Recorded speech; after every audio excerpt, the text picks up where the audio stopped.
Dancer लोग को भेज दीजिए भैया। और हम चाहेंगे कि भैया एक दो गाना मेरे माता बहन भी आए हैं तो उनके लिए भी गाना चाहिए तो बाकी तो आप लोग के लिए गा ही रहे हैं।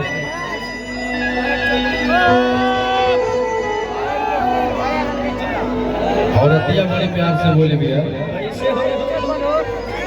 अरे नया नया शादी भेल छोड़ी कोई नहीं मानवा अरे नया नया शादी भेल छोड़ी कोई नहीं मानवा। ये गाँव का नाम मेघौना कि हम फूकी आई चूल्हा मेघौना गाँव अपियावा पढ़ो है पटनावा कि नया नया शादी भेल छोड़ो बलमुआ के लागै नहीं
कि पढ़ा दो कुछ सिखा दो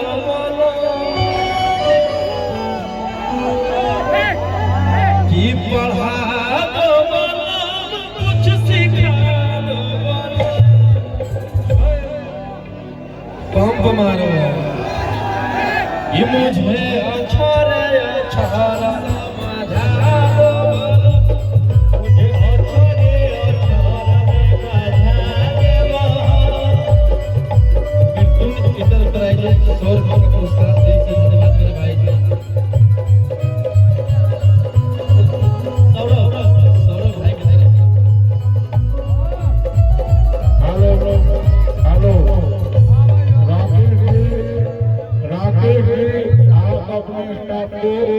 मंच के पास भेजिए, बार-बार शोर चल रहा है। राकेश जी अपने स्टाफ को भेजिए मंच के पास, बार-बार शोर चल रहा है। चलिए हम चाहेंगे भैया कि अब एक दो गाना रिकॉर्डिंग कर दे। हाथ किया चलो नगिनिया प्ले करो भैया, नगिनिया प्ले।